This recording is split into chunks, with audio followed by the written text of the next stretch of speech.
नहीं यहाँ पर से ऊपर वाले दिख जाएगा यहाँ से क्रॉस होने के लिए फिर ऊपर से नहीं क्रॉस करके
बारिश के कारण बहुत बड़ा नुकसान इस क्षेत्र में हुआ है। मैं इस वक्त उकला के इस गांव के पास हूं, जहां एक पुल जो यहां पर था, जो आने जाने का एकमात्र साधन था, रास्ता था, और जिसको 2002 में बना करके हमने तैयार किया था यहां की जनता की मांग पर, और वो पुल आज यहां नहीं है।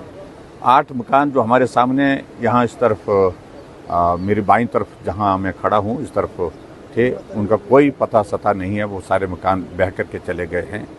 सिर्फ इतना ही है कि आदमी यहाँ से सुरक्षित निकलने में सफल हुए हैं। और इसके अलावा इस तरफ जहाँ पर राइट साइड में मेरा इस तरफ जहाँ मैं खड़ा हूँ, तो इस तरफ पे बहुत बड़ी संख्या में जो रोड तो बिल्कुल ही रोड का तो नामो निशान नहीं रह गया, लेकिन मकान जो थे वो भी यहाँ से भी गुम हो, मतलब यहाँ से भी वो मकान सारे बह करके चले गए हैं। तो बहुत बड़ा नुकसान हुआ है। लेकिन यहाँ थोड़ा इस बात को लेकर संतोष है कि यहाँ जिंदगी नहीं गई है। पशुधन का नुकसान ज़रूर हुआ है, लेकिन उसके बावजूद मकान का ज़रूर नुकसान हुआ है, लेकिन ज़िंदगी बच गई है। यही एक बात मुझे सिर्फ कहनी है। और इस सारी चीज़ के लिए अब हम आने वाले समय में इस बात को देखेंगे कि यहाँ किस प्रकार से हम रास्ता और निकाल सकते हैं, क्योंकि जो प्रेजेंट सिचुएशन में जो सड़क का जो जहाँ से हमारा बना हुआ था, यहाँ से आने जाने का रास्ता, वो अब पूरी तरह से नष्ट हो गया है।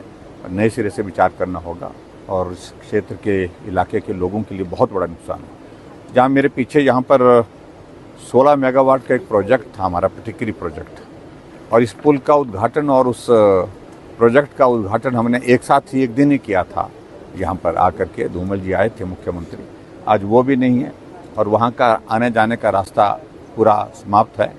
और जो जानकारी मेरे को आज मिल रही है यहाँ आने के बाद कि उस प्रोजेक्ट में भी लोग अंदर थे, कितनी संख्या में थे ये अभी तक असर्टेन करना मुश्किल है, अनुमान लगाना मुश्किल, लेकिन उसके बावजूद भी जो जानकारी मिली है सारी चीज़ की वो मैं साझा कर रहा हूँ। पंचायतें उनकी कनेक्टिविटी, रोड कनेक्टिविटी जैसे यहाँ है, तो लोगों की ये मांग है कि जो रोपवे एक माध्यम साधन है वो, मैंने इस बात के लिए आज भी चीफ मिनिस्टर से बात की है, डिप्टी कमिश्नर से भी बात की है, रात को भी की है, सुबह भी बात की है मैंने सीएम साहब से। एकमात्र रास्ता यहाँ इस इलाके के लिए हमारे पास कनेक्टिविटी का वो रह गया, वो सिर्फ रोपवे है। और रोपवे के लिए जो हमारे इस तरफ के जो जितनी भी पंचायतें हैं जहाँ लोग जो है वो और रास्ता कोई रह नहीं गया जिनके पास, उनके लिए हमने कहा है कि कंसेशनल रेट पर कम से कम उन लोगों को आने जाने की सुविधा दें, राशन यहाँ से पहुँचाने के लिए सुविधा दें। कोई मरीज है, पेशेंट है, उनको ट्रांसपोर्ट करने के लिए आग्रह हम इस बात के लिए कर रहे हैं कि लोगों की मांग पर अगर रात को इमरजेंसी भी आती तो भी इवैक्यूएट करने के लिए पेशेंट को यहाँ से ये रोपवे चलता रहे, इस बात के लिए आग्रह किया। जी, खाद्य सामग्री के लिए तो हमने ये कहा है कि आज मुख्यमंत्री से बात की है, हमने कहा इमीडिएटली अभी खाद्य सामग्री के लिए तो 2 दिन, अभी प्राथमिकता यह है कि लोगों को इवैक्यूएट किया जाए। और ख़ास तौर से अगर उसके बाद जो सिचुएशन आई, क्योंकि मैं देख रहा हूँ कि जिस तरह के डैमेजेस रोड के हुए हैं, ये डैमेजेस ऐसे हैं कि कई महीने इसमें लगेंगे। तो निश्चित रूप से हमको लोगों को राशन देने का भी इंतजाम हेलीकॉप्टर से करना पड़ेगा और कोई रास्ता नहीं।